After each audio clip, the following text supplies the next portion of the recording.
दोस्तों नमस्कार। हमारे YouTube चैनल ओपन सीक्रेट में आपका स्वागत है। दोस्तों आज का विषय है प्रेय व श्रेय। मेरा ये मानना है कि हम में से बहुतों को इसके बारे में बहुत कुछ पता होगा, परंतु मैं फिर भी अपने एक्सपीरियंस के हिसाब से कुछ बताने की कोशिश करता हूँ। वैसे ये बात मेरी अपनी कमी की ही है। दोस्तों मैं सदा अपने बच्चों को या जिनसे मैं बहुत ज़्यादा प्यार करता था उनसे ये कह दिया करता था, एन्जॉय। मेरी एन्जॉय की परिभाषा और उनकी समझ में कुछ गैप रहा करता था। तभी जब कभी वो अपनी किसी गलती पे या गलत काम किए हुए पे पकड़े जाया करते थे, वो मुझे या किसी को भी कह देते थे बच्चे कि आपने ही कहा था एन्जॉय। बात मेरे अंदर घर कर गई थी। मैंने ज़िंदगी में बहुत जगह से बहुत बार से फिर ये श्रेय और प्रेय के बारे में जाना इन जनरल स्टडीज़ के कोर्स में, और फिर धीरे धीरे मुझे अब जाके समझ में आया है कि मेरी ही कुछ कमी थी। वही आपसे बताने के लिए ये शॉर्ट वीडियो बना रहा हूँ। दोस्तों चलिए सबसे पहले हम प्रेय और श्रेय की क्लासिकल शास्त्रीय डेफिनेशन के बारे में जानते हैं। प्रेय वह है जो जिंदगी को समृद्धि, खुशी, शक्ति और वैभव देता है। आत्मा इन खुशियों को प्राप्त करने के लिए वह इनमें आनंद लेने के लिए बार बार अवतार लेता है। दिस इज क्लासिकल डेफिनेशन, शास्त्रीय। सृष्टि में इस आनंद का स्थान भी है, परंतु कभी न कभी जीवन में वह मोड़ आता है जब जीव प्रेय का खालीपन व उसकी व्यर्थता देखने लग जाता है। जीव तब किसी स्थायी तत्व की तलाश की ओर ललायित हो जाता है। Now this is classical definition. यह सांसारिक सुखों की क्षण भंगुर प्रकृति एवं यह धीमी पर नियमित अगोचर मानसिक क्रमागत उन्नति ही जीव का प्रेय से श्रेय की ओर गमन है। सांसारिक जीवों के समस्त प्रयास इन दो प्रेय व श्रेय में ही आते हैं। ऐसा कोई पहलू है ही नहीं जो इनके बाहर का हो। प्रेय इंद्रियों से व परिवर्तन के नियमों से बंधे हुए होते हैं।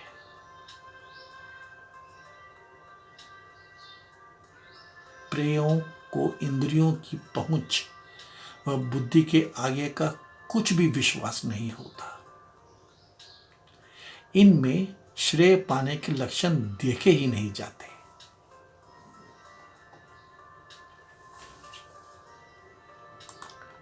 परंतु कुछ होते हैं जो कि इंद्रियों के पार की आकांक्षा रखते हैं। शास्त्र इस अतीन्द्र अनुभव को श्रेय कहता है।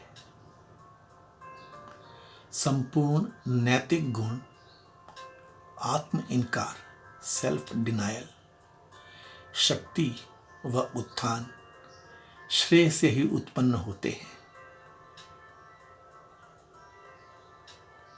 प्रेय प्रार्थी को यूं ही दिए जा सकते हैं, परंतु श्रेय प्रदान करने के लिए शिष्य में श्रद्धामय भाव का होना बहुत जरूरी है। योग एवं आध्यात्मिक प्रबोधन इसके अंतर्गत आते हैं। श्रेय प्रदान करने का पवित्र कार्य टुकड़ों टुकड़ों में नहीं होता। अचानक आया हुआ प्रकाश व ज्ञान का विस्फोट मानव की दिव्य जीव में काया पलट कर देता है। शुरुआत में तो ऐसा लग सकता है कि यह अनुभव शिष्य को घबरा देगा, चुंधिया देगा, परंतु जैसे कि वह शिष्य दिव्यता पाने का अधिकारी बन चुका होता है, वो अनायास ही इसमें अभ्यस्त हो जाता है। No, this is the classical version. No, थोड़ा सा कन्वेंशनल वर्जन की भी बात करते हैं श्रेय और प्रिय की। प्रिय का अर्थ है जो मुझे प्रिय लगता है दोस्तों, परंतु तुम अभी अंधेरे में खड़े हो, अभी तुम अंधे हो। जो तुम्हें प्रिय लगता है वो तुम्हारे अंधेपन से ही उपजा है। अभी तुम रुग्ण हो। तुम्हें जो प्रिय लगता है वो तुम्हारे रोग का ही हिस्सा है। प्रिय में अगर लग गए तो भटकते रह जाओगे। पहले श्रेय को साधो। श्रेय का अर्थ होता है पहले स्वयं को रूपांतरित करो। जिस आदमी की आंखें जमीन पर गड़ी रहती हैं, वो अगर चुनाव भी करेगा तो किस चीज का करेगा? जमीन की चीज का ही करेगा। इस तरह कोई चुनाव करता रहे, जमीन पर आंखें गड़ाए, तो वो चांद, तारों, आसमान, प्रकाश कभी नहीं पा सकेगा। श्रेय का अर्थ होता है पहले आंखें उठाओ, पहले अपने आप को उठाओ, पहले शुभ बनो। श्रेय का अर्थ होता है पहले सत्व में उठो। श्रेय का अर्थ होता है पहले शिवत्व में जागो। श्रेय का अर्थ होता है पहले थोड़ी दिव्यता का अनुभव करो, फिर प्रिय को चुनना। जो आदमी श्रेय को चुनता है, प्रिय तो वो पा ही लेता है। श्रेय की आखिरी अवस्था में केवल परमात्मा रहता है और कोई रह नहीं सकता, और कोई रह ही नहीं जाता। श्रेय की ऊंचाई पर आत्मानुभूति के अलावा कोई चीज प्रिय नहीं लगती। तो अभी जो प्रिय को खोजेगा वो भटकता चला जाएगा। दोस्तों, मजे की बात यह है कि जो प्रिय को खोजेगा वो प्रिय को तो पाएगा ही नहीं, श्रेय को भी चूक जाएगा। जो मिलता है व्यर्थ हो जाता है, बस पानी की तरंग रहती है। प्रिय में बड़ी गाड़ी, बड़ा घर, अच्छी नौकरी, ज़्यादा पैसे, अच्छे कपड़े, अच्छा सब कुछ, ये चीज़ें होती हैं। तो श्रेय का अर्थ होता है पहले खुद को जगाओ। तुम जाग गए तो ही तुम श्रेय को खोज सकोगे। श्रेय की तलाश करने वाला श्रेय को तो पा ही लेता है और एक दिन देखता है कि प्रिय मुफ्त में मिल गया, श्रेय की छाया की तरह मिल गया।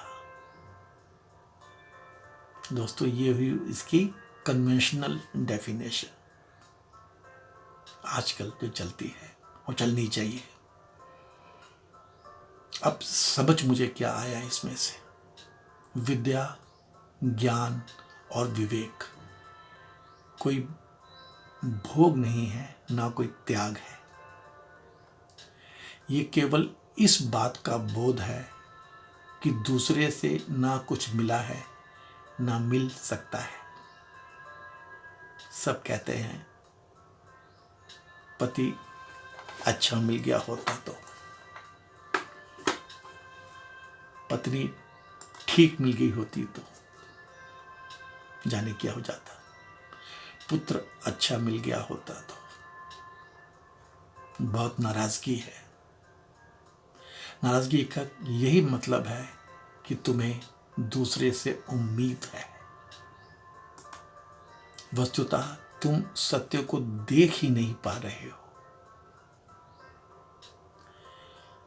दूसरे से सुख पाने से मुक्त हो जाना हर भांति से विद्यावान, ज्ञानवान और विवेकशील होना है।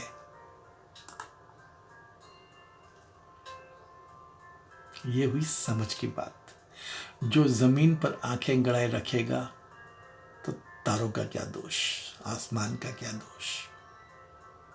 चलिए, मैंने आपको क्लासिकल, कन्वेंशनल और समझ तीनों तरह से अपनी ही भूल के बारे में बताया। अब जो मुझे इसमें समझ में आया, इन्हीं का सार, श्रेय को छोड़ प्रेय के पीछे भागने वाला व्यक्ति उस व्यक्ति से स्पृहा करे जो आत्मानुयोगी है, जो भीतर आत्मा की तलाश कर रहा है। फार्मूला है ये। यदि आप जान जाएं कि आपके बच्चे, आपके चाहने वाले, आपके प्रिय श्रेय को छोड़ के प्रिय के पीछे भाग रहे हैं, तो क्या करेंगे आप? उन्हें उन लोगों के साथ लगाओ जो आत्मा की तलाश में है। यही है फॉर्मूला। शिक्षा व विद्या की बात है। कितने स्कूल, कितने विद्यालय, कितने कॉलेज यह पढ़ाते हैं। क्या कुछ मिस हो जाता है, दोष हमारा ही है। चाह मेरी बस इतनी है कि कम से कम आप तो इससे मुक्त हो जाएं। धन्यवाद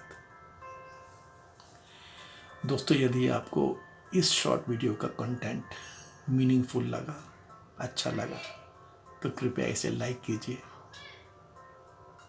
हमें शेयर कीजिए। हमें आपके सपोर्ट की बहुत ज़रूरत है। हमसे जुड़िए,